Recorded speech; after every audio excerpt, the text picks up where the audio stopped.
The voice note, which obtained from a close associate of the kidnapped duo, reveals his urgent plea for intervention. According to the voice note, it says, "Good morning, Mr. Prefer. Please, I am making this voice note to say that we are alive. This is Ewanerulan, the duo of Idabatu." He continued, "Please see what you can do to help me, to help us. The problem is the prisoners. My family has been able to raise some money.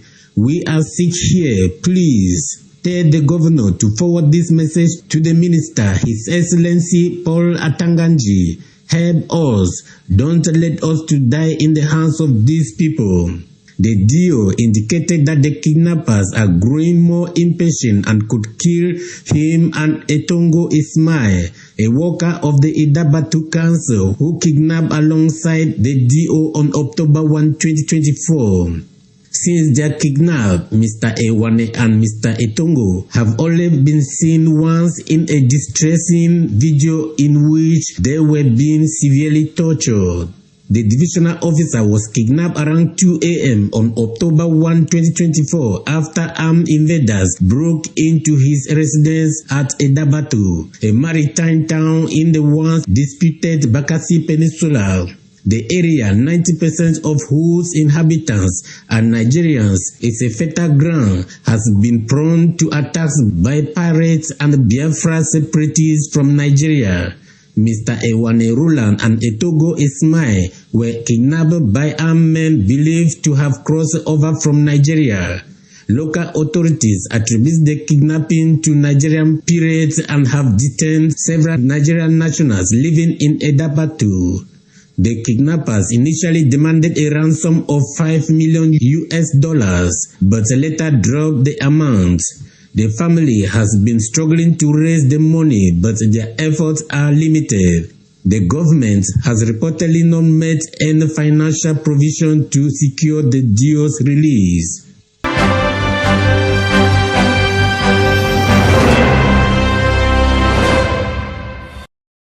L'optimisation des centrales de production existantes, le renforcement de l'approvisionnement en combustible des centrales thermiques du réseau interconnecté Sud, la mise à contribution des industries via le réaménagement de leurs plages de consommation et leur effacement pendant les périodes de forte demande, la poursuite des négociations en vue du règlement de la dette de la société Eneo envers ses fournisseurs sont entre autres les mesures que prendra le ministère de l'Eau et de l'Énergie pour pallier à la recrudescence des coupures d'électricité observées dans le pays depuis quelques semaines. En effet, dans un communiqué signé ce mardi 14 janvier 2025 par le ministre en charge de l'eau et de l'énergie, Gaston Elundou Essomba, il émet ces différentes mesures suscitées tout en donnant les causes de ces délestages.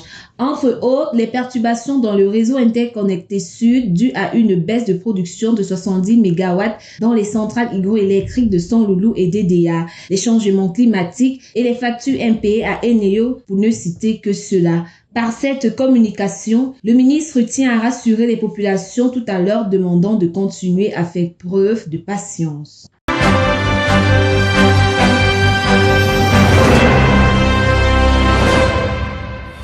In prelude to the holding of the Hajj 2025, the Minister of Territorial Administration in Cameroon, Paul Atanganji, embarked on a working visit to Saudi Arabia, host country. To this effect, an agreement that specifies Cameroon's participation during the holding of this year's edition of the Hajj has been signed. The minister, who doubles as president of the Cameroon National Hajj Commission, and the Saudi Arabian Minister of Hajj and Umrah, Tawfiq bin Fawzan Al Rabia, stipulated the modalities of participation in the Muslim pilgrimage to the holy cities of Mecca and Medina. This was during a meeting held in Jeddah last January 13, 2025. The Saudi official used the opportunity to congratulate Cameroon's government for the organization of the Hajj for the past 5 years. Minister Atanganji was accompanied by the Cameroonian ambassador to Saudi Arabia, Iyad Tijani, and the Consul General Umar Shari. The agreement covers modalities relating to logistics and transportation, the number of pilgrims, as well as financial engagement. Still in line with the Hajj 2025, Minister Atanganji was received in audience yesterday, January 14, 2025, in Saudi Arabia by Secretary General of the Organization of Islamic Cooperation (OIC), Hussein Brahim Taha. This as part of his official working visit as President of the Cameroon Hajj Commission to the Holy Land.